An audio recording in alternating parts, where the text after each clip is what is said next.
right. So yesterday we have a couple of things to talk about. Hopefully we get to utilize our time very well so that we get to talk about these issues.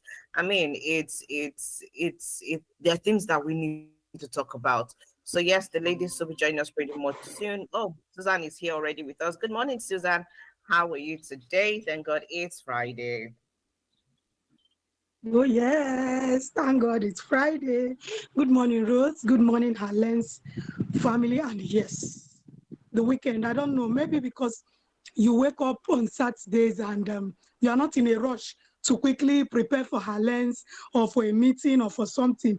You are just stretching and rolling and rolling. So, yeah, thank God it's Friday. I hope everything is coming along. It's countdown to Christmas already. My dear Uh-huh. sister, can you imagine that? And I was just looking at the calendar during the newspaper review this morning. I was looking at us, today now 14 already. Oh. So how many more days? We just have, roughly about 2 weeks to wrap up this month. And before you know December. And once December 1st, second don't reach. That's all. Oh. Before End you know of it, the discussion, companies are everything. closed. People are just closing down for the year. Everybody is just, Just like that. Just like that. honestly. Anyway, it's good. It's good. That's to show you how life is just goes on. Life just goes on. I mean, a lot of things happen to people during the year, and things just keep going. So there's no time to waste time. There's no time to actually sit and wallow in whatever that is wrong around you. Look up to the things that are great, are good, and hang on to it, and just keep seeing the lights towards that side and going. If not, you just Absolutely. you go just the Absolutely. rigmarole for one place. You know, go just make up. You know, go just come out for there at all. All right. So yes, thank you so much for joining us, Susan. Ibinabo, good morning. Thank God it's Friday. How are you today? Hi, Ibinabo. Can you hear me? You're muted if you're speaking. Oh, sorry. I didn't unmute. I muted it. Good morning. Good morning. Good morning. All right. Good morning to you too. Thank you for joining us this morning.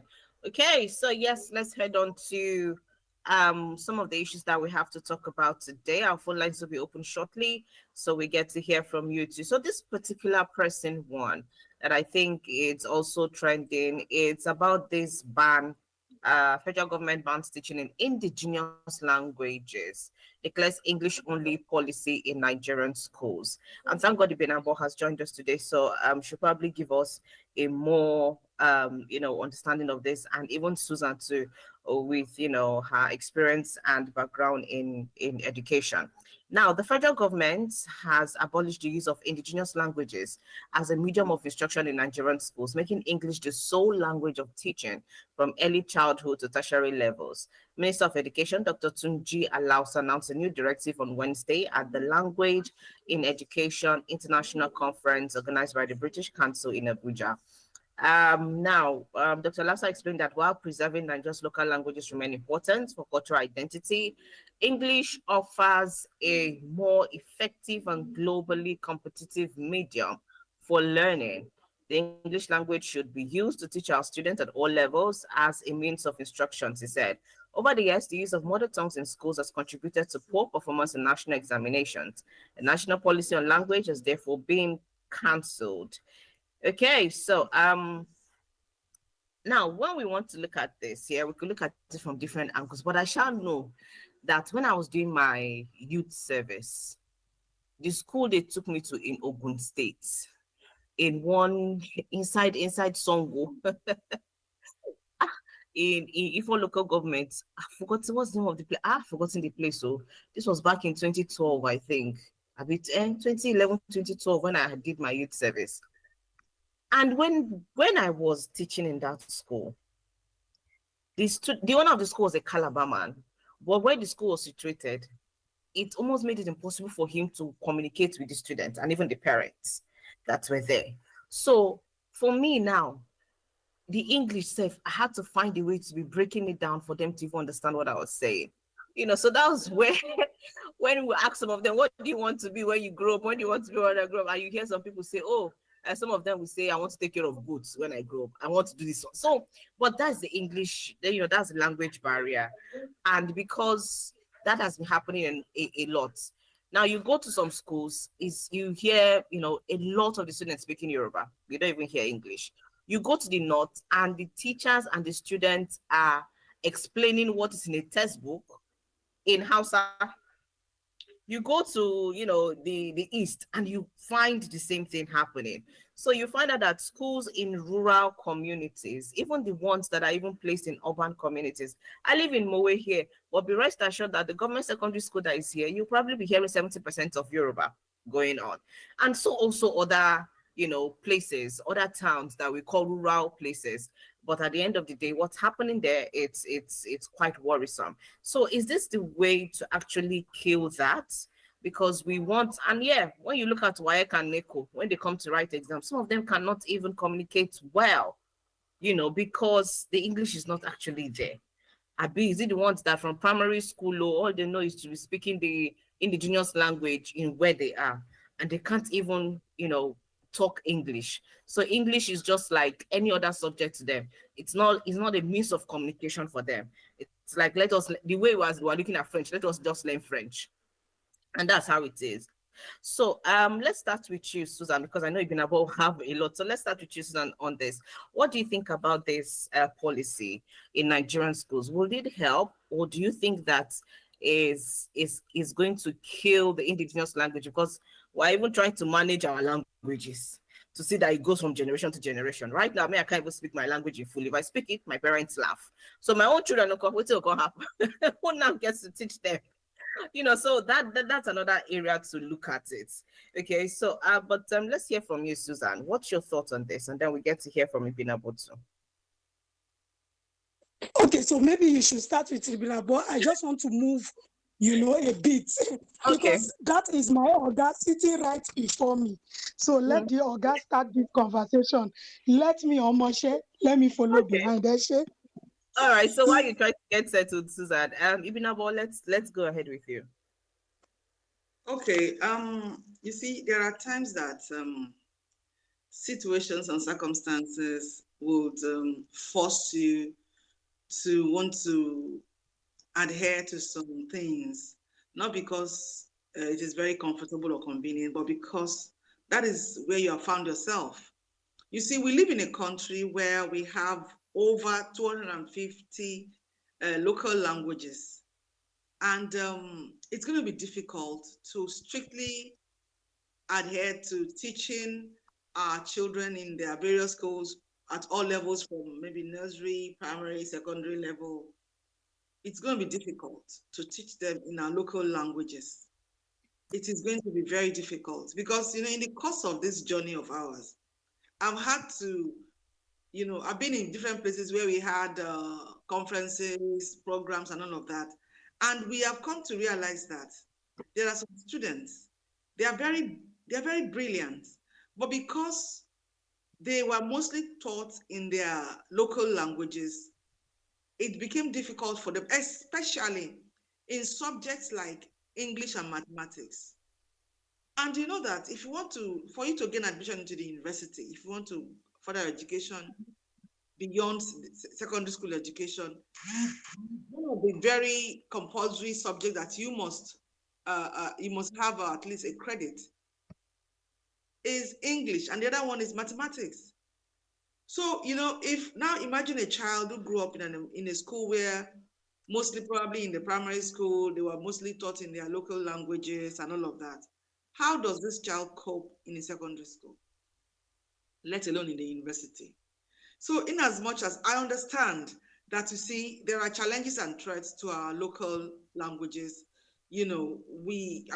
some policies, people have argued that policies were actually killing our local languages. But what I want to say is this: we are a country, like I said earlier, we're a country of over 250 local languages. How do you do it? We already have a lingua franca. We have a lingua franca, and that is the English language we're talking about.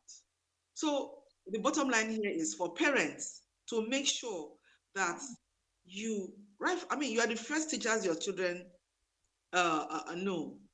So the best thing is for you to make sure that you actually speak to your children in your local language.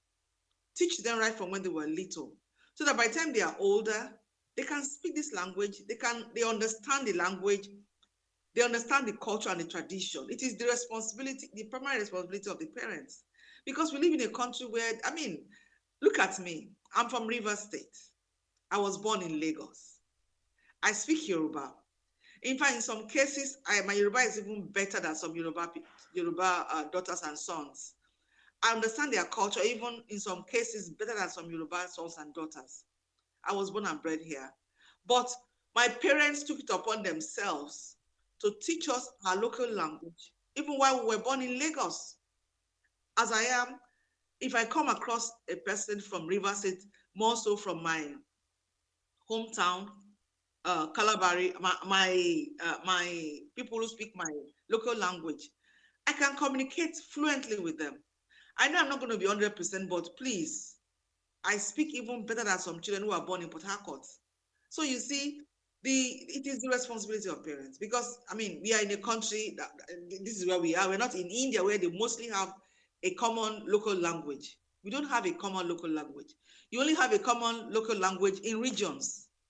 So imagine as a parent, you lived most of your years in the north, and you are from, let's say you're from River State. Your children will be very conversant with the Hausa language. They probably would even be speaking with their peers, and they will understand, maybe they will learn to speak and understand. And assuming they were being taught in their primary schools in the local language in that particular area, which is Hausa, and then suddenly the parents were transferred to Lagos. In Lagos, they speak Yoruba. So when you come to Lagos State, how do you integrate into your new environment? How do you even go to school? Because assuming in Lagos State, they teach children in Yoruba language. So you're going to be bringing a lot of confusion into the lives of these children. So as much as we are trying so hard to preserve our local languages, our culture, and our tradition, we need to understand that for you to have a proper education, you need to understand the language English. It has to be the language that is used to teach our children in our various schools, right from primary school to secondary school, because you're going to go into the university. University is a place where you have people from different parts of the country, even outside of the country, and we don't all speak the same language. So if we are going to adopt a particular language, then how do we do it? We have to look at our lingua franca. So I totally agree with the Minister for Education, because there's something he said. He said preserving Nigeria's local languages remains important for cultural identity. So it's not as if they have ignored Nigerian local languages entirely. And he also Mm. said English offers a more effective and globally competitive medium for learning. We sit for WAEC. WAEC is not written in anybody's local language. It is written in English. So if you were busy being taught Yoruba in Yoruba language in your Western region, when you want to sit for your WAEC, it is written in English. Do you know that? I met with some students because I am a lover of mathematics. So we had a program that we're looking at, why do some girls, because we were particular about the girls, why do they hear what is it called now? Why are they so afraid of mathematics? What is it about maths that you are afraid of? You know? And I told them, look, I'm female. I'm a girl like you. I was a girl like you that now I'm a mommy. So and I loved maths. So why are you afraid of maths? We got to realize that it was mostly um, in that particular program, it was mostly about language barrier. You know, in mathematics, you have what they call word problem. So when there are word problems, you have to read and understand the word problem. Then you can begin to come up with your own, how to go about solving it. And it has to do with factors. You are creating factors with letters. So if you don't understand how to, I mean, you're creating equations with letters. If you don't understand the word problem, how do you solve the problem? There are problems in mathematics that will come with diagrams that you already see the diagram, so you know what to do. But mostly they come in word problems. How do you read, understand, and then begin to solve the problem? That is why most people fail maths, not because they don't know maths, but because they don't know how to interpret the English being used to write the word problem into they can't form the equations. They don't understand the English very well. So you see, it has become imperative. As much as I wouldn't want to support anything that will completely kill our local languages, but Mm. then for us to move forward to make progress educationally, we need to understand that English has become imperative. It is our lingua franca. It is not my fault. It is not your fault. It is not Rose's fault that we were colonized by the Englishmen and women. So this is our lingua franca. We have to work with it, and for you to be excellent in your education, you have to have you have to master your lingua franca, which is English. So you see that most students who are excellent, they speak well because they are able to understand every question and they can respond or answer the questions properly. And whoever is going to examine the questions understand what has been written. There are some question papers when you are, I mean, it's sometimes as a WAEC examiner, when you come across some, answer sheets, you are frustrated because easy. I don't want That to one. fail them because of poor handwriting. So I want to take my time to read what you have written. Firstly, your handwriting is probably poor. Then also, I don't understand what you have written. What are you talking about?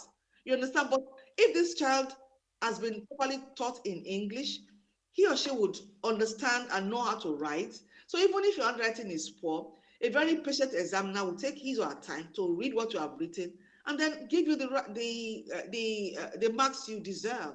So really, I don't think it's about is all this is about to kill our culture and our tradition and local languages. It's about improving the side of education. Though it doesn't stop there, there are other aspects of education that we need to look at. We are looking at structures and everything. But in this particular situation, we're talking about language, the means of communication between teachers and students. So I can't fault it. Honestly, I can't fault it. Thank you. Mm. All right, thank you very much, Binabo. Yes, of course, when we want to look at it, it has its good side. But going through the comments, Ibinabo, of this particular post that I got on social media, going through the comments, I hear a lot of the comments were like, this is a misplaced priority. This is not what we need right now. Why is the government facing this? Don't we have other issues to talk about and all of that? And I'm like, is this one not a problem to talk about? I mean, Binabo, what do you think about this? Because I mean, this is also an issue now. When you have people who are writing why that can never speak straight English, is this not what talking about, or is this not what should draw the government's attention?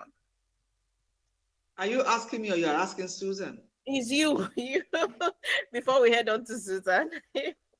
Okay. Like when I was about to wrap up, I said Mhm. there are other issues affecting that sector. But this Yeah. is one that is being discussed. It doesn't mean that the others are not shouldn't be attended to. I saw a particular video that was making the rounds on the social media.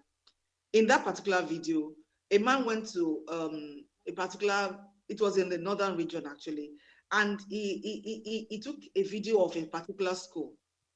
Lo and behold, this school was actually under a tree. Now imagine if we get to the season of rainfall. That means there wouldn't be any classes until Hmm. we are past rainfall, rainy season rather. So you see, there is need for our leaders, maybe the governors, local government chairmen, to look into all of these aspects of education. We are talking about the buildings now.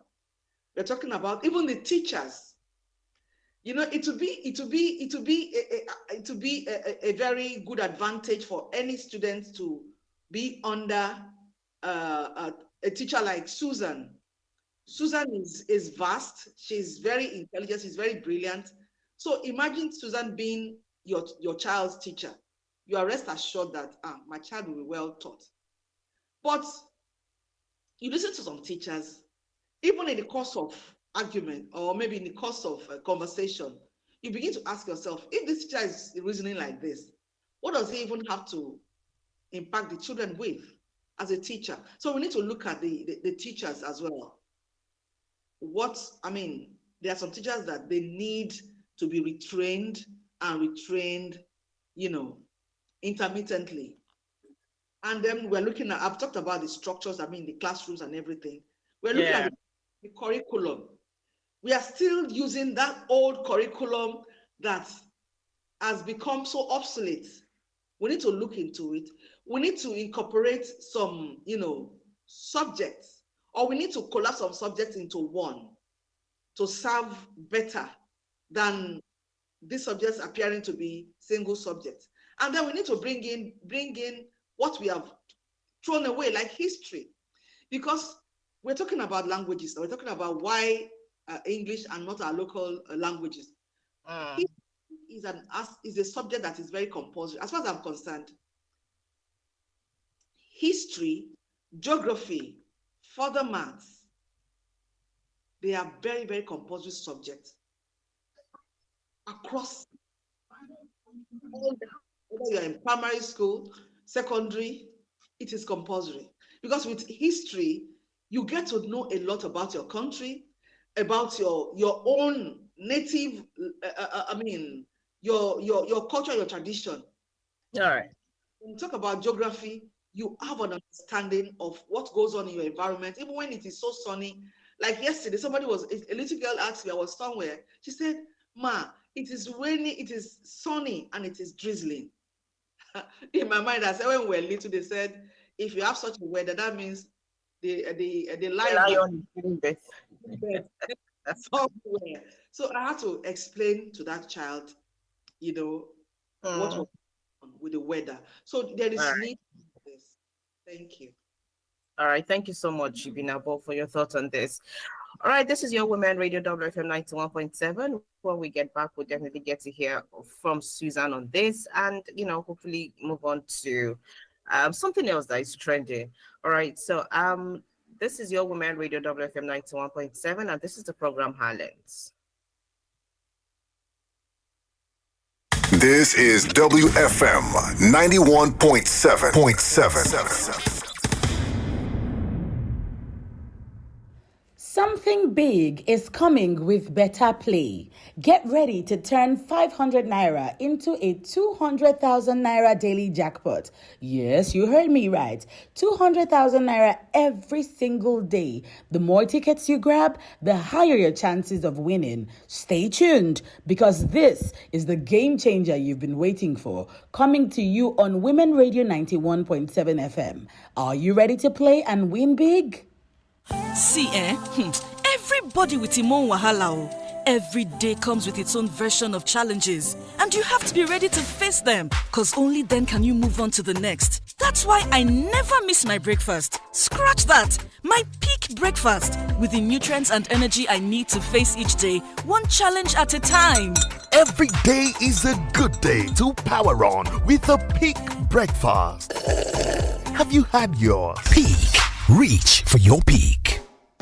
Now is a good time for Weather for Two. You are probably thinking about you and you know who. But what if Weather for Two meant something even better for you? What if it meant getting the perfect pair, data and airtime? The amazing collabo for you? Stay connected like never before with the Glow Collabo Bundle. Get amazing data and talk time in one powerful package. For just 1,000 Naira, enjoy 20 minutes of talk time and 1.25 gigabytes of data. With 2,000 Naira, get 40 minutes of talk time and 3 gigabytes of data. Or go big with 5,000 Naira for 100 minutes of talk time and a massive 12.5 gigabytes of data. To activate, simply dial *312# or use the Glow Cafe app. Terms and conditions apply.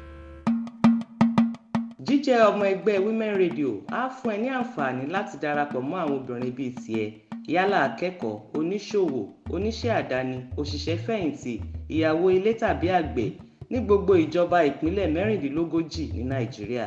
Tó o bá ti jẹ́ ọmọ ẹgbẹ́ Women Radio, a ó bẹ̀ polówó okòwò rẹ lọ́fẹ̀ẹ́, ó sì ní àǹfààní láti jẹ ẹ̀bùn tó jọjú lórí àwọn ètò wa. Forúkọsílẹ̀ ní wfm917.com, darapọ̀ mọ́ wa lórí Facebook, kó o sì download mobile app wa níbikíbi tó bá wà. Jíjẹ́ ọmọ ẹgbẹ́ Women Radio jẹ́ ètò láti iléeṣẹ́ WFM 91.7 pẹ̀lú àtìlẹ́yìn MacArthur Foundation àti Nigeria Media Innovation Program.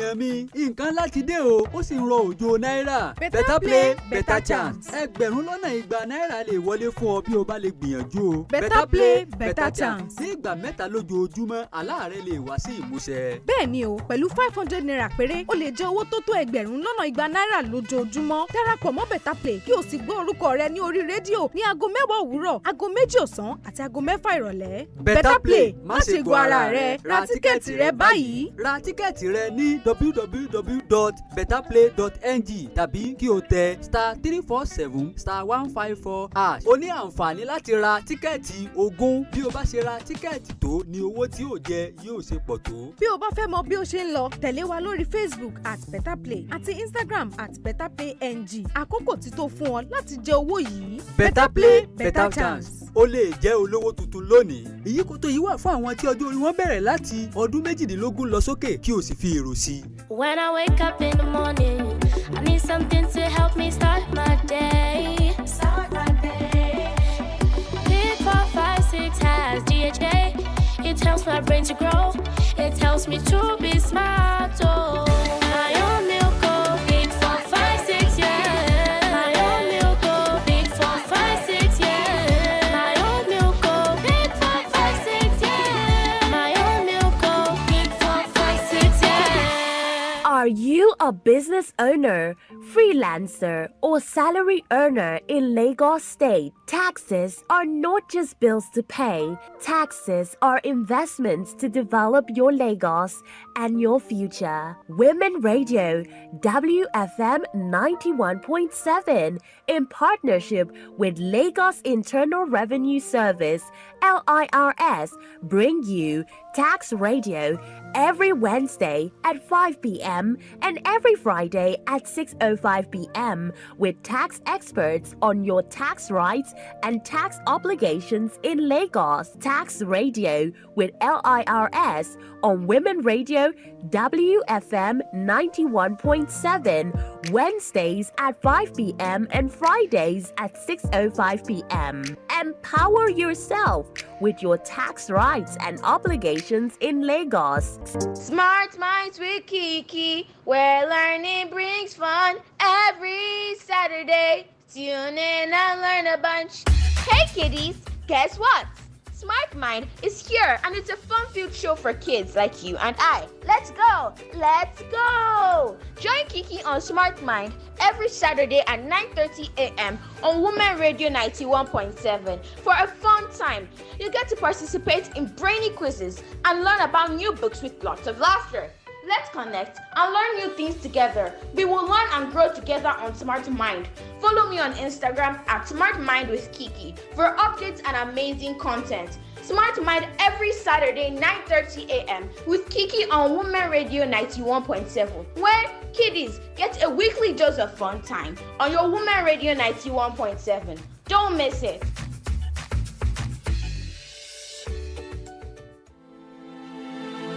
I feel that there's some sort of lack of professionalism in this because we're talking about 100 lives.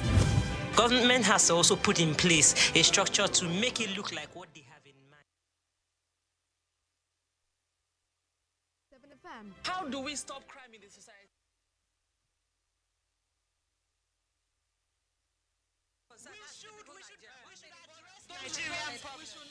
Our Lent every Monday to Friday by 9:05 a.m. as women.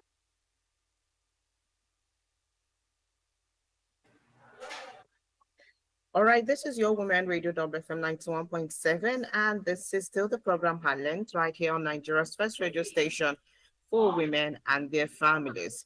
All right, so yes, of course, we're still looking at the issue of the ban of indigenous languages in schools.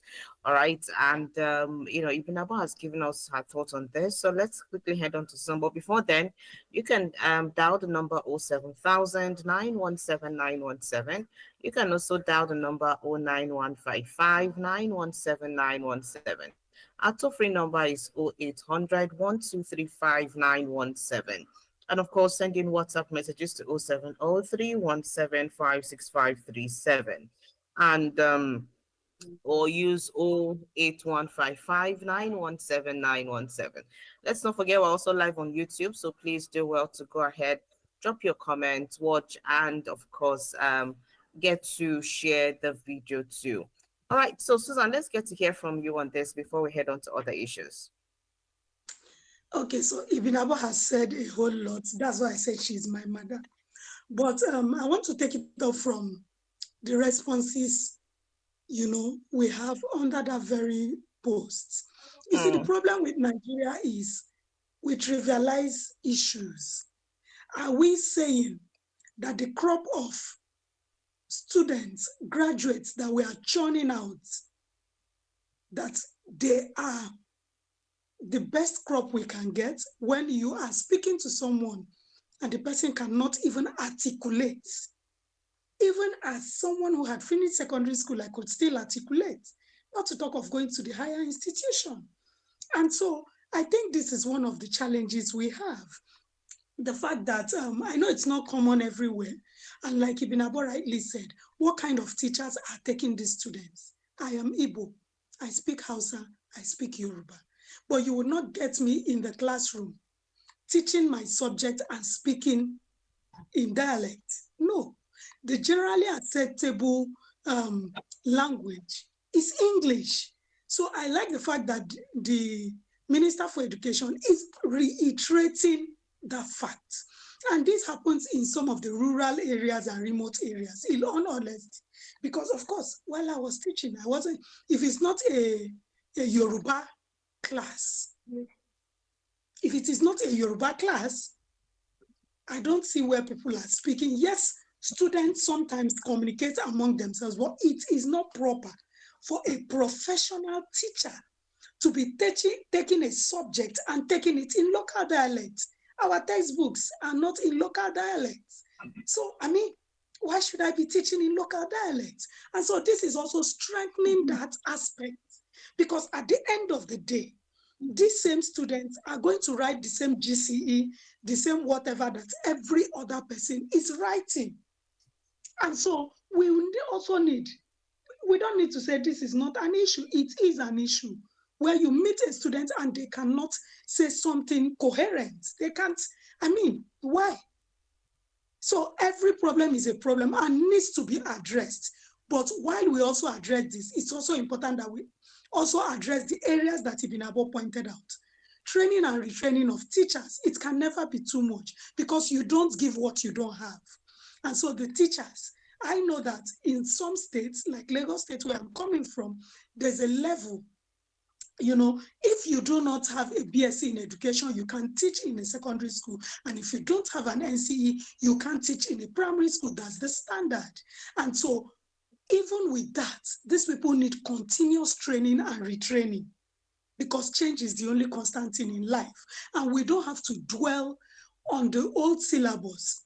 There are trends, things are revolving, and in the era of digitalization and everything, we need to also improve so that even the teachers can compete with their peers anyway. So am I in support? Absolutely, yes. Let every teacher, every student learn in the general language that is acceptable, that we take all of our exams in, so that at the end of the day, we would not have students who are not marketable, students who cannot compete with their peers from private schools and all of that. And that's where the disparity starts. So we need to address issues head on and call it what it is. Call a spade a spade. We don't need to be speaking our local dialects. In classrooms, if you want to speak local dialects, become a Yoruba teacher, an Igbo teacher, or a Hausa teacher, whatever language, or even a French teacher.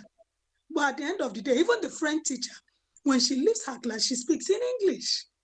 She communicates with other teachers in English. Yes, because I have stayed in staff room with other teachers, and I know that we have language teachers, but while we are speaking to each other, we speak in the generally acceptable language, which is English.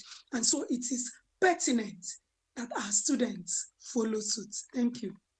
All right, thank you to Susan for this. And the angle that you came up with, if you want to teach in Yoruba, just go and do Yoruba. If you want to do Hausa, just go and do Hausa, and so on. So yeah, it's really important that we get to look at this aspect of things. Hi, Ibinabo, please go ahead. Okay, thank you. I also wanted to add that, when a topic pops up and you look at every other angle that you can quickly add to it, because you see, we know that teachers are the backbone of education, and continuous professional development is imperative. However, incentives for rural posting, that part they need to look into it, because most times when they post teachers to rural areas, they will go and look for means to to change it. So, but if there are incentives for rural postings, you are posting a teacher to a rural area, you know that he or she doesn't have any family member there, nothing. So what have you put on ground to make the person feel comfortable?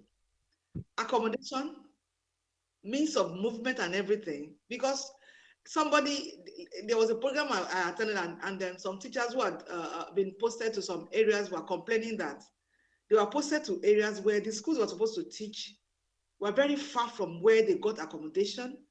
And at the end of the day, it was not palatable. So they had to look for a way to work out a transfer for them to go back to where they were posted from. So you see, as much as people are complaining, I think there are some things that we need to understand and agree with. And then also, there was a particular video I saw, and I think it's somewhere in Lagos. This group of teachers were going about, with their megaphone, addressing the people that your children must be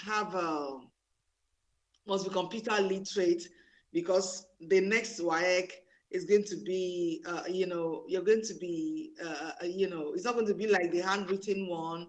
You're going to be using the computer and everything. And I wasn't quite comfortable with that, because writing your examination I mean, digital examination shouldn't be something that you just go and tell people, go and be computer literate, because your examination will come,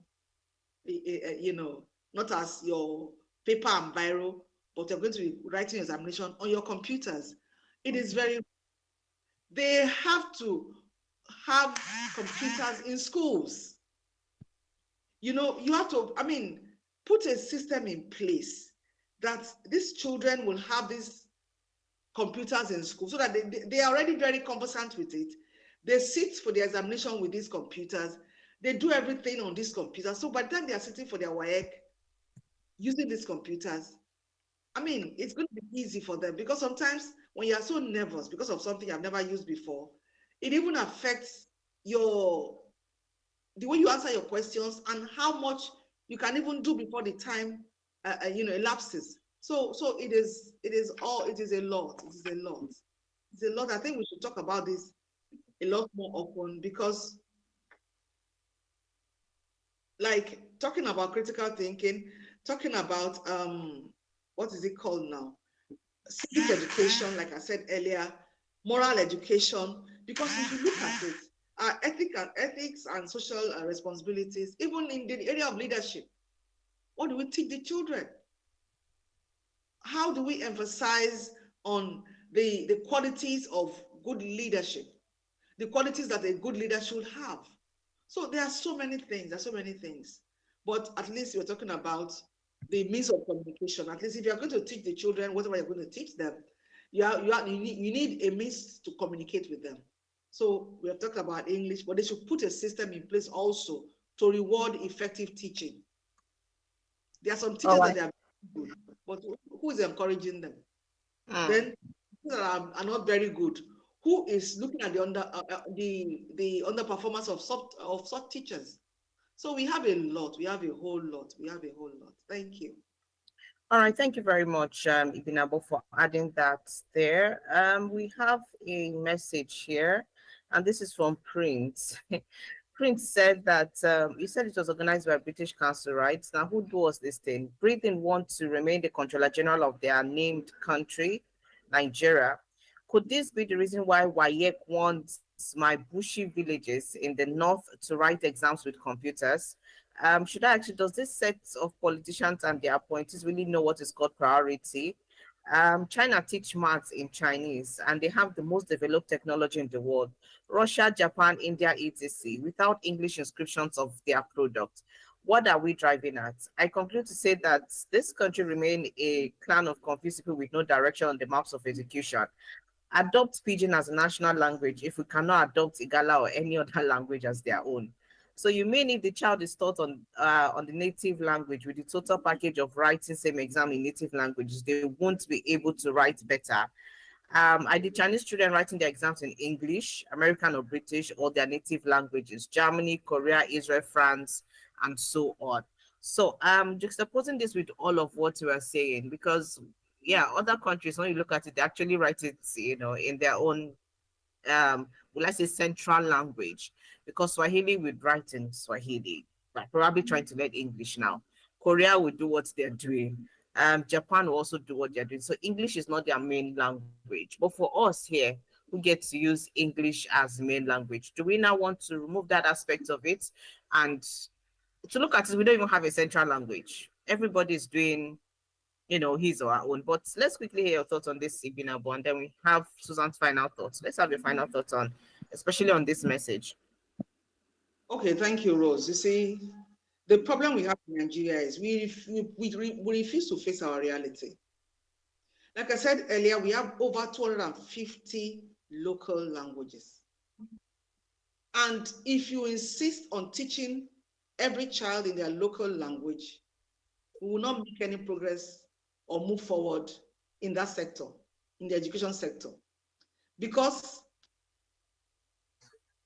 you can't, what happens to a child who was taught in Yoruba land? By the time you gain admission to the university, how are you going to be taught? What means of communication would any lecturer apply or use to teach you? So whether we like it or not, we don't have any other lingua franca except English. The fact that the British Council are the ones, sponsoring the whatever, does not mean, we're not stupid. I am able to communicate. The person who sent that test is able to understand me because he understands English, and I'm speaking English. Let me start like this. Rose, Tobramo, Nde Mia is Mimbra. Nde Mokwa Dugo Ebra Mengba, and Anibute. Don't go too fast. So tell me what I've said. So you see, when you talk about, when you compare things that are of the same standard or have the same, have similarities. We are talking about China. In China, they have one major language. Other ones are dialectal. Now, in India, they have one major language. Central language, yeah. So most of these countries that we are comparing Nigeria with, or comparing Nigeria to, they have a central language. We do not have. There was a time they tried to put it together. There was a time they were trying to do something like Wazobia. Bringing these three languages together to form one language as our central language, but it didn't work. It did not work because the Yoruba man wanted his own language to be the dominant language. The other man wanted the same thing. The Igbo man wanted the same thing. And of course, I speak Kalabari. I'm Nigerian, so I can't even find one word of Kalabari in that central language. So we have a problem. Until we solve that problem, let us make what we have. Thank you. Okay. Thank you too, Binabo. Thank you so much. Susan, let's have your final thoughts on this before we go. Just in a minute. I totally agree with you, Binabo. What else would it's not, it's not every issue we need to overflog. The truth is glaring in our eyes. It's before us. How do we, in a diverse country, how do we begin to say, and we are not all settled in the same places? Ibinabo just spoke our dialects. I didn't hear, you didn't hear. And we are just three, and our listeners at home. The only people who could hear her are people from her part. So tell me, in a classroom where you have different dialects, maybe 10, maybe 20, maybe 30. We never cater to the one where they teach these ones. We won't go to bring language. My sister, let us focus on the important and leave distractions. We don't need all of that language. No, we don't need it, please. Thank you. All right. Thank you so much, Ibinabo and Susan, for all of your takes on the issue on the ground this morning. So hopefully, we get to see the positiveness of this and we get to support it too all round. All right. So that's it for today. Thank you so much, Prince, for sending in your message. Thank you to each and every one of you who tuned in to listen to her lens this morning. Ibinabo and Susan, have a great weekend ahead. Let's meet up on Monday. God's willing, we'll be here. All right. Keep it loud. Enjoy your weekend. My name is Rose Yusuf Kaiser. Good morning.